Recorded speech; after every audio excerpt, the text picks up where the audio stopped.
Hello, Assalamu alaikum and welcome back to my channel. And today is 29th episode of Horror Stories. اور ہماری آج کی کہانی کا نام ہے کرسڈ. آج کی کہانی ہے کچھ ایسے شیطان بچوں کی جن کی شرارتوں کی وجہ سے انہوں نے اپنی زندگی خراب کر لی اور ان کی شرارتیں ان کو لے ڈوبیں. مزید کیا معاملات ان کے ساتھ پیش آئے یہ جاننے کے لیے ویڈیو کو اینڈ تک دیکھیے گا. بنا دیر کے شروع کرتے ہیں اپنی آج کی ویڈیو. یہ واقعہ پیش آیا ایک ایسی جگہ پر جو کہ نہایت ہی بیکورڈ علاقہ تھا. ایجوکیشن بھی نام کی ہی تھی اور لوگوں کے گھر بھی کچے اور آپس میں جڑے ہوا کرتے تھے. یہ کہانی ہے 4 دوستوں کی جن کے گھر ساتھ جڑے ہوئے تھے اور وہ چاروں دوست نہایت ہی شرارتی اور ماں باپ کے بگڑے ہوئے تھے. نہ ماں باپ نے ان کو کچھ سکھایا کہ بڑوں کی عزت کیسے کرنی چاہیے یا بچوں سے کیسے پیش آنا چاہیے، نہ ان کی تربیت اتنے اچھے سے ہوئی تھی. اسکول بھی وہ بچے نام کا ہی پڑھنے جاتے تھے. جیسے گاؤں میں اسکول سسٹم کا نظام خراب ہے ویسے ہی ہفتہ ہفتہ اسکول ہی نہ جانا. چاروں دوست 5ویں کلاس کے اسٹوڈنٹس تھے. ندیم، ارسلان، طاہر اور سلیم. یہ تھے وہ بچے جن کے مذاق اور شرارتوں نے ان کو کہیں کا نہ چھوڑا. ان میں سے 2 دوستوں نے تو اپنی جان ہی گنوا دی اور 2 کی زندگی موت سے بھی بدتر ہو گئی. صبح کا وقت تھا، تقریباً 8 بجے کا وقت ہوگا جب یہ چاروں دوست اکٹھے ہو کر ایک دوست کے گھر جمع ہو گئے اور سوچنے لگے کہ آج کس کو تنگ کر کے اپنے دن کا آغاز کریں، کیونکہ ان کا تو کام ہی لوگوں کو تنگ کرنا تھا. محلے والوں کی آس پڑوس سے بہت شکایتیں آتی تھیں، لیکن گھر والے بجائے اپنے بچوں کو کچھ سکھاتے سمجھاتے وہ انہی سے لڑنے لگتے اور ان کو برا بھلا کہنے لگتے. ان شارٹ کہ انہوں نے اپنے بچوں کو خود ہی سر چڑھا رکھا تھا اور بگاڑا ہوا تھا. سارے دوست ندیم کے گھر اکٹھے ہو گئے. ندیم کی ماں نے ایک بار کہا کہ بیٹا کہاں جا رہے ہو صبح صبح، ابھی مت جاؤ. اس بچے نے بہت بدتمیزی سے ضد کرتے ہوئے کہا کہ میں تو جاؤں گا، آپ جاؤ اور اپنا کام کرو. ماں بھی چپ کر کے چلے گئی، جو کہ ان کی غلطی تھی. اس کو اچھے سے ڈانٹنا چاہیے تھا. خیر وہ لوگ نکل گئے گھر سے. وہ سب لوگ گاؤں میں ایک بچوں کے کھیلنے والا گراؤنڈ ہوا کرتا تھا، وہاں جمع ہو گئے اور وہاں کھیلنے والے باقی بچوں کو بھی ڈرانے لگے، مارنے لگے اور زبردستی ان کا بیٹ بال چھین کر کھیلنے لگے. جب تھک گئے تو سوچا چلو کسی کو تنگ کرتے ہیں. بڑوں کی عزت تو تھی ہی نہیں اور وہ سوچ رہے تھے کہ کہاں جا کے کسی کو تنگ کریں، کیونکہ یہی ان کا کام تھا. وہ لوگ آوارہ گردی کرتے، سارا دن گھر نہ آتے اور کوئی انہیں پوچھنے والا بھی نہ تھا. وہ اسکول بھی نہ جاتے، نہ ہی اسکول سسٹم اسٹرانگ تھا کہ ٹیچرز پوچھتے بچوں سے. سارا دن گھوم کر صبح کے نکلے رات کو گھر واپس آتے تھے. نہ ماں باپ کی طرف سے کوئی روک ٹوک تھی، نہ انہیں کوئی خوف تھا.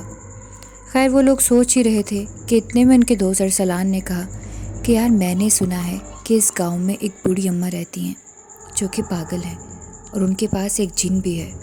اتنا سننا تھا کہ باقی کے تینوں دوستوں نے ہنسنا شروع کر دیا کہ جن وغیرہ کچھ نہیں ہوتے. تو ارسلان نے کہا کہ نہیں یار، سب کہتے ہیں کہ اس کے پاس جن بھی ہیں اور وہ پاگل بھی ہے. باہر بھی کم آتی ہیں، بس گھر میں نماز پڑھتی رہتی ہیں اور ان کا گھر بھی بہت بڑا اور خوفناک ہے. وہاں جو بھی جاتا ہے ڈر کر واپس آتا ہے. تو سب دوستوں نے کہا کہ ہاں یار، یہ جگہ سننے میں کافی ڈراؤنی لگ رہی ہے اور مزہ آئے گا، چلو وہیں چلتے ہیں. ارسلان کو اس جگہ کا پتہ تھا تو وہ لوگ منزل کی طرف چل پڑے. جب وہ لوگ اس بوڑھی اماں کے گھر کے پاس پہنچے تو ان کا دروازہ ایک دفعہ کھٹکھٹایا تو کوئی بھی نہیں آیا.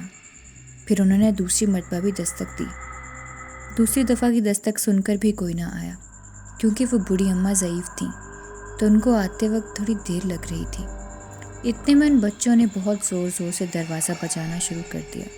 دروازہ کیونکہ لوہے کا تھا تو اس کی وجہ سے اماں جو کہ بیمار رہتی تھیں ان کے سر میں شدید تکلیف ہونے لگی. جب دروازہ کھولنے کی آواز آئی تو وہ سب درخت کے پیچھے جا کر چھپ گئے اور چھپ کر دیکھنے لگے. جب انہوں نے دیکھا تو اماں غصے میں بول کر اندر چلی گئی. اب وہ چاروں وہاں سے چلے گئے اور روز کا کام پکڑ لیا. وہ بوڑھی اماں کو بہت تنگ کرنے لگے. 4 سے 5 دن تو وہ اسی کام میں لگے رہے. روز دروازہ کھٹکھٹاتے اور چلے جاتے. جب بوڑھی اماں آتی تو کوئی بھی نہ ہوتا. بوڑھی اماں کو کم نظر آتا تھا تو انہوں نے گاؤں کے زمیندار سے بات کی کہ ایسے کچھ بچے دروازہ بجا کر بھاگ جاتے ہیں، بہت شرارت کرتے ہیں۔ ہفتہ ہو گیا ہے انہیں یہ سب کرتے ہوئے۔ تو زمیندار نے ان بچوں کے گھر شکایت بھی لگائی، پر انہوں نے اپنے بچے کو کچھ نہیں کہا اور کسی قسم کی توجہ نہیں دی۔ ان کی اسی لاپرواہی نے ان سے ان کے بچے چھین لیے۔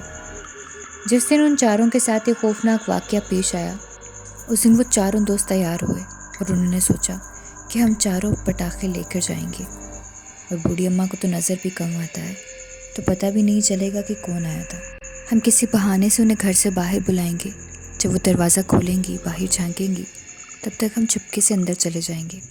وہ لوگ گھر سے نکل پڑے اور موقع پر جا کر ان لوگوں نے ایسے ہی دروازہ بجایا، اور جب وہ ڈانٹنے کے لیے انہیں باہر نکلی کہ آج نہیں چھوڑوں گی تم لوگوں کو، تو جیسے ہی وہ باہر آئیں وہ لوگ اندر بھاگ گئے اور چھپ گئے۔ بوڑھی اماں پھر غصے میں بولتی ہوئی اندر آ گئیں اور ظہر کی نماز کا ٹائم ہو گیا۔ وہ وضو کرنے چلے گئیں۔ اتنے میں وہ چاروں جہاں پر چھپے ہوئے تھے، ان چاروں کو اپنا اپنا نام سنائی دیا۔ کسی نے ان کو پکارا، لیکن جب دیکھا تو کوئی بھی نہیں تھا، کیونکہ اس وقت ان کے دماغ پر شیطان حاوی ہوا تھا۔ انہوں نے اگنور کر دیا اور اپنے پلان کی طرف دھیان دیا۔ تھوڑی دیر بعد بوڑھی اماں آہستہ آہستہ چلتی ہوئی آ گئیں اور نماز پڑھنے لگیں، اور نماز کی جیسے ہی انہوں نے نیت کی اور نماز شروع کر دی، تب بچوں نے پٹاخے چلا دیے اور اماں نے نماز توڑ دی اور وہ وہاں سے بھاگنے کی کوشش کرنے لگیں۔ وہ بہت ضعیف تھیں اور نظر بھی ان کی کمزور تھی، تو جیسے وہ بھاگنے کی کوشش کرنے لگیں وہ نیچے گر گئیں اور رونے لگیں کہ کون ہو تم لوگ، ایسا کیوں کر رہے ہو؟